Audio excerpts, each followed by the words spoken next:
Hey everybody. Today we're talking about domain and range. Remember, the domain of a function is the set of all possible input values, and the range is the set of all possible output values. Now sometimes the domain of a function is just given to us along with the definition of the function. Like this, f of x equals x cubed minus 3x squared plus 5 when x is between -2 and 2 inclusive. So this is saying that this polynomial is not defined, for example, at x equals 3 or x equals -5. Only when x is between -2 and 2 inclusive does this function have meaning. More often, however, we have to determine domain and range for ourselves. And that means asking two different questions. For domain, we're asking, what values is it possible to plug into this function? And for range, we're asking, what values is it possible to get out of this function? It's important for us to be able to answer those questions numerically, graphically, and algebraically. So let's run through those three one at a time, starting with numerically. Here we have a function f of x that's just defined by a table of values.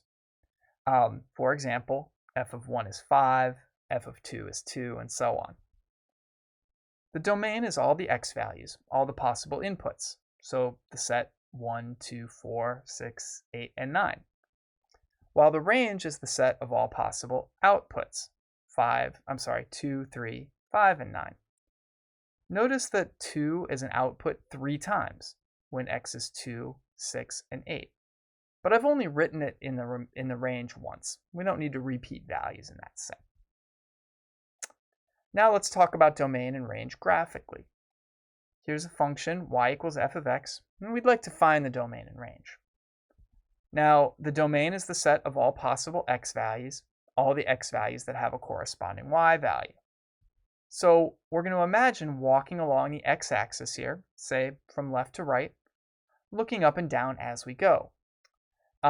Wherever we can see the graph above or below us, we're at an x value that lies in the domain. Wherever we do not see the graph above or below us, we're at an x value that is not in the domain.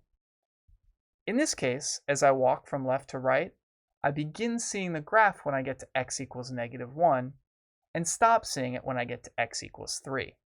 In between, there's always a point on the graph either above or below me. The point x equals 1 is included in this domain because when x is -1, y is about -1/2. The point x equals 3 is not included in the domain. That open circle indicates that there is no point on this graph at x equals 3. Similarly, when we ask about range, we're saying what y values have corresponding x values. And to determine that from a graph, we're going to imagine climbing up and down the y-axis. As I climb up the y-axis here, looking left and right, I begin seeing the graph when I get to y equals -1. When y equals -1, x is 0. As I continue to climb, I continue to see the graph to my left or right until I get to y equals 3.5, at which point I no longer see any graph to my left or right, and therefore have gotten to a y value that's not in the range. In this case, the range is going to be the interval from -1 to 3.5. Y equals -1 is included, but y equals 3.5 is not. One more example along these lines. Let's find the domain and range of this function. So, for the domain, walking left and right along the x-axis, looking up and down, I see the graph when I'm between -4 and 0, and when I'm between 1 and 4. The points -4, 1, and 4 are included, but x equals 0 is not. For the range, I imagine climbing up the y-axis. As I go from bottom to top, I begin seeing the function to my left or right at y equals 0 and stop seeing it at y equals 3. So the range is the interval from 0 to 3, both endpoints included. When we're doing domain algebraically in pre-calculus and calculus, it's usually best to think in terms of which values should be excluded, simply because most functions we run into in pre-calculus and calculus have very large domains. Here's an example of what I'm talking about. f of x equals x squared minus 9 over x squared minus 4x plus 3. This is a rational function. The domain is going to be all real numbers except those that make the denominator 0. So to determine the domain of this function, I'm really setting the denominator equal to 0 and solving. X squared minus 4x plus 3 equals 0. I factor this, set each of the factors equal to 0, and get two solutions, x equals 1 and x equals 3. Those are the two values that make the denominator of my function 0. Those are the two values I need to leave out of the domain.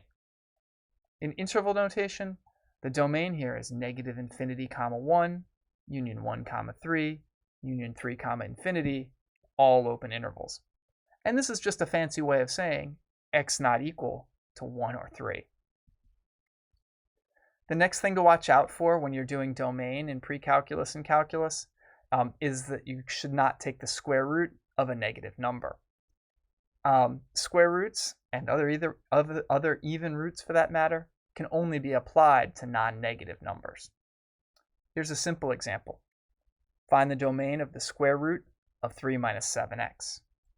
So I need the inside of that radical to be greater than or equal to 0 in order to ensure that I'm not taking the square root of a negative number. Now I have an inequality that I can solve. I move 7x to the right, divide by 7, and get x less than or equal to 3/7. In interval notation, the domain is negative infinity comma 3/7 with the 3/7 included. Let's wrap up with a harder example. Find the domain of the square root of x squared plus 2x minus 15 over x minus 4. So I have two concerns here. First of all, the inside of the radical has to be non-negative. I can't take the square root of a negative number. Second of all, the denominator can't be 0. Now, that second condition is fairly simple. To not have the denominator 0, I have to have x not equal to 4. So my main concern then is just to solve the inequality x squared plus 2x minus 15 greater than or equal to 0 to ensure that the radical has a non-negative inside. Once I've done that, I'll just remove the point x equals 4 from whatever set I get. Again, I have a quadratic that I can factor. I'm going to do that in order to find the cut points, the only places where this function can change from positive to negative. Once I've done that, I'll make a sign chart and solve the inequality. To find the cut points for this inequality, I'm solving the equation x squared plus 2x minus 15 equals 0. Again, I can factor it and get solutions x equals negative 5 and 3. These are the only values where the function x squared plus 2x minus 15 can change sign. Now let's make a sign chart. I've labeled the cut points negative 5 and 3. On each of the three intervals here, the function is either going to be always positive or always negative. So I'm just going to test a value in each of the three intervals and see if I get a plus or a minus. When x is negative 6, for example, x squared plus 2x minus 15 is positive. I'm looking at the factored version here, x plus 5 times x minus 3, and seeing that I'm getting a negative times a negative for a positive. When x is 0, that's going to be a positive times a negative for a negative. And when x is 4, I get a positive times a positive for a positive. So overall, this function goes positive, negative, positive. The function x squared plus 2x minus 15, that is. Notice also that in this case, the endpoints are included in the solution set for that inequality.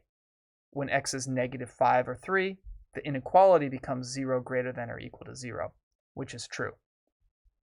So for that radical, the set of values I'm able to plug in is going to be the interval negative infinity to negative 5 and the interval 3 comma infinity, endpoints included in each case. So to get the overall domain for this function, I just need to take that set and then remove the point x equals 4. Let's write that in interval notation and illustrate it on a number line, like so. The domain is for the interval from negative infinity to negative 5, union 3 comma 4, union 4 comma infinity. The endpoints -5 and 3 included, obviously x equals 4 being omitted.